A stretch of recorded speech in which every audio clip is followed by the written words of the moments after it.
landing gave way, and I was left there hanging. I had to climb back up, and now I had to walk back up to the 8th floor. After getting to the 8th floor, everything was dark. It was dark, and it was very, very hot. Very hot. I asked Mr. Hess to test the phones as I took a fire extinguisher and broke out the windows. Once I broke out the windows, I could see outside below me. I saw police cars on fire, buses on fire. I looked one way, the building was there. I looked the other way, it was gone. I was trapped in there for several hours. I was trapped in there when both buildings came down. The firefighters came, they came to the window, and because I was gonna come out on the fire hose. I didn't want to stay there any longer, it was too hot. I was gonna come out on the fire hose. They came to the window, they started yelling, "Do not do that, it won't hold you." And then they ran away. See, I didn't know what was going on. That's when the first tower fell. When they started running, the first tower was coming down. I had no way of knowing that. Then I saw them come back.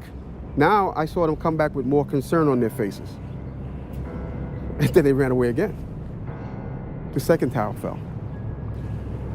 So as they turned and ran the second time, the guy said, "Don't worry, we'll be back for you." And they did come back. This time they came back with 10 firefighters. And they kept asking, "Where are you? We don't know where you are." I said, "I'm on the north side of the building," because when I was on the stairs, I saw north side. All this time, I'm hearing all types of explosions. All this time, I'm hearing explosions. And I'm thinking that maybe it's the buses around me that were on fire, the cars are on fire. I don't see no, but I'm still hearing these explosions. When they finally got to us, and they took us down to what they called the lobby, because I asked them, I said, when we got down there, I said, "Where are we?" He said, "This was the lobby." And I said, "You gotta be kidding me." It was total ruins. Total ruins. Now keep in mind, when I came in there, the lobby had nice escalators. It was a huge lobby. And for me to see what I saw, it was unbelievable. And the firefighter that took us down kept saying, "Do not look down." And I kept saying, "Why?" He said, "Do not look down." And we were stepping over people. And you can feel when you're stepping over people. They took us out through a hole that I don't know who made this hole in this wall. That's how they got us out. They took us out through a hole, through the wall, to safety. As they were taking me out, one firefighter had fallen. I believe he was having a heart attack. But before that, this big giant police officer came to me. And he says, "You have to run." I said, "I can't run, my knees are swollen." He said, "You're gonna have to get on your knees and crawl in." He said, "Because we have reports of more explosions." And that's when I started crawling. And I saw this guy fall behind me, and his comrades came to his aid. They dragged him to safety. I was looking for an ambulance for my knees, and at that time they told me, "You gotta walk 20 blocks to refuge." Before I got there, Eyewitness News grabbed me and started interviewing me. And that's basically it. This is where the story takes a turn for the worst. In late August 2008, comments began appearing on YouTube videos of Barry's testimony, claiming he had passed away on August 19th, 2008. 2 days before NIST releases its draft report on WTC-7, which directly contradicts Barry's testimony and claims that no explosions occurred inside the building. They explicitly claim there were no witness reports of such a loud noise. To date, the only publicly available information is that Barry was in perfect health before suddenly being admitted to the hospital and subsequently passing away on August 19th, 2008.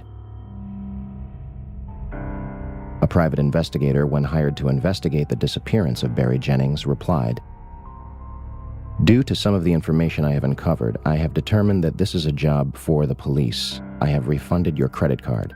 Please do not contact me again concerning this individual." In conclusion, 2 men inside World Trade Center Building 7, a skyscraper that housed numerous government agencies whose duties are unknown to the public, are almost killed by an explosion before either of the Twin Towers fell. although it is damaged far less than any other surrounding World Trade Center buildings. At 5:20 p.m., it collapses into its own footprint, experiencing 105 feet of freefall and barely damaging surrounding structures. And the official government report, which takes almost 7 years to write, says it was all due to fire. My mind is still there. That day I'll never forget. And the explanations that were given to me is totally unacceptable. Totally unacceptable.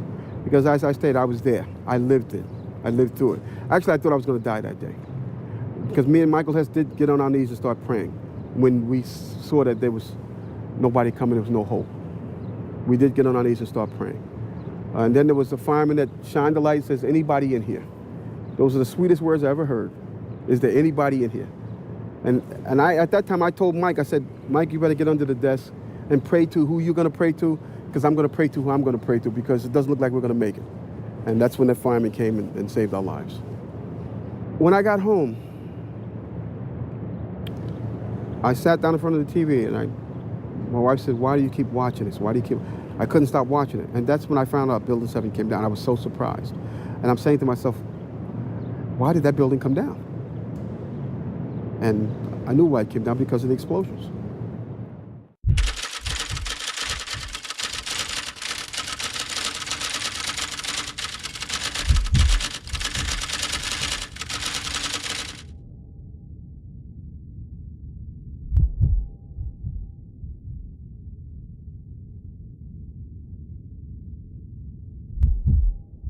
So, where do we go from here? Your reaction to this will be either an emotional one or a logical one. You will deny that these things are possible and insist that this information is ridiculous and go about your life. Or you will acknowledge a number of serious, glaring issues with the United States story of 9/11 and do your part to further a new criminal investigation into the day's events. How long will the American public or the world wait for the truth about September 11th? How much louder will the family members and survivors have to scream for answers? September 11th was not just a terrible tragedy that took the lives of thousands of innocent people. It was an American coup, a violent and aggressive seizure of power and a transformation of both foreign and domestic policy. The slaughter of civilians in broad daylight as a means of promoting an agenda. This is not a new concept. Meet Smedley Butler. His father was both a lawyer and a politician. He was elected to the House of Representatives in 1897. He joined the Army at the age of 16, and at the age of 48, he became the Army's youngest Major General. He was twice decorated with the Congressional Medal of Honor. In July 1934, Butler was approached by two men who offered him $30 million and the support of 500,000 troops and the mainstream media to lead a coup against President Roosevelt and remove him from office. Butler pretended to go along with it, eventually meeting with the main conspirators behind the plot. The DuPont family and leaders of U.S. Steel, Heinz, Standard Oil, General Motors, Chase National Bank, Goodyear Tires, and last but certainly not least, Prescott Bush himself, President George W. Bush's grandfather. The intention was to install a fascist regime like the ones in Nazi Germany and Communist Russia, in hopes of beating the Great Depression. Butler attempted to blow the whistle on the plot, testifying before a committee of House Representatives John McCormick and Samuel Dickstein. Want to guess what happened? The representatives believed Butler, but refused to pursue the people responsible. The media turned on Butler, calling his allegations a hoax, perfect moonshine, as one put it. President Roosevelt eventually cut a deal with the plotters, and nothing more came of it. America was hijacked on September 11, 2001. Not by Osama bin Laden and his al-Qaeda network with box cutters directed from a cave in Afghanistan, but by a group of tyrants ready and willing to do whatever is necessary to keep their stranglehold on the United States of America. A group beyond any one man or any one administration. Until there is a new investigation into the events, we will not go away. We will not be silent. Ask questions. Demand answers. We show the towers for the ashes like they were laced with bombs. And ever since we've been at war like Genghis, calm and fiendish for a fascist world state. An Orwellian nightmare will write to strip bare. Get prepared for the future of wiretaps. Cameras on every corner, black-water sharpshooters with scopes locked on ya. The Patriot Act has us watching our backs. They front like they're here to save us while they're on the attack. And we act like we didn't see it coming from a nation built by theft and genocide. Gunning down opposition, listen, worldwide is well known that America will eat its own. So long to what you thought was democratic. These times are catastrophic, cause war is a means to profit. Control and manipulate the masses, it's classic. Evil caskets, be full of people blasted. They lie, they scam, they cheat and steal. They plot, they fund, they act, it's real. They watch, they hunt, they punish and kill. Welcome to the aftermath. They lie, they scam, they cheat and steal. They plot, they fund, they act, it's real. They watch, they hunt, they punish and kill. Welcome to the aftermath. Ground zero, the launch pad for endless killing that Bush desperately needed to fool the millions into supporting an agenda to conquer the planet. I wonder how the children felt when the first bomb landed in Afghanistan. Operation Enduring Freedom was the first act of treason. Must I tell you the reason? Start reading and stop believing network news. They're concerned with making money, not telling the truth. Deep in the night, I'm turning and tossing, knowing cities are burning, lost in the silence of the empire's coffin. Over 1 million Iraqis murdered, human beings never to be seen again or heard of. Now who's next in the name of America, famous for heinous war acts? Vain, insane leaders feed us lies and ignore facts, but factors were smarter and stronger than what they hoped for. The war on terror, deceptive like Reagan's Coke War. They lie, they scam, they cheat and steal. They plot, they fund, they act, it's real. They watch, they hunt, they punish and kill. Welcome to the aftermath. They lie, they scam, they cheat and steal. They plot, they fund, they act, it's real. They watch, they hunt, they punish and kill. Welcome to the aftermath. 20 years from now, what will Americans be like? Slaves will behave to human beings with rights that we fight. We might still have a chance instead of hoping for change. We gotta advance, take a stance and be heard.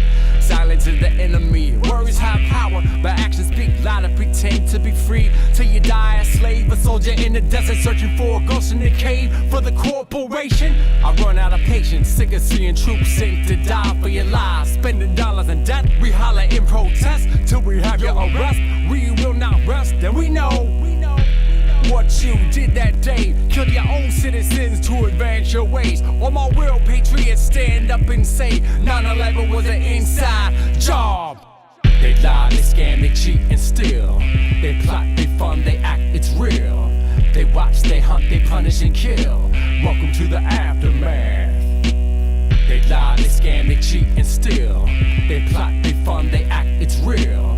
They watch, they hunt, they punish and kill. Welcome to the aftermath.